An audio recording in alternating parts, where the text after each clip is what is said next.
The Seneca Falls Declaration, or Declaration of Sentiments, was the product of the 1848 Seneca Falls Convention, perhaps the most important American gathering on behalf of women's rights.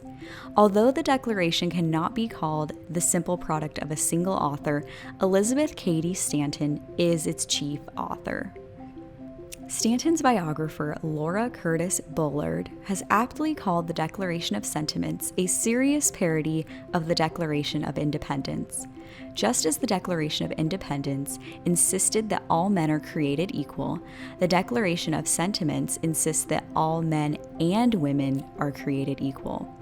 And as the Declaration of Independence enumerated grievances on behalf of the American colonies against Great Britain, the Declaration of Sentiments enumerates grievances on behalf of womankind against mankind generally.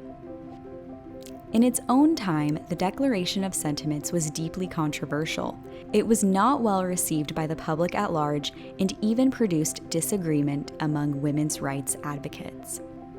Our copy of the Seneca Falls Declaration was printed in the North Star newspaper on August 11, 1848. This newspaper was edited by former slave and prominent abolitionist Frederick Douglass, who was also one of Stanton's chief supporters at Seneca Falls.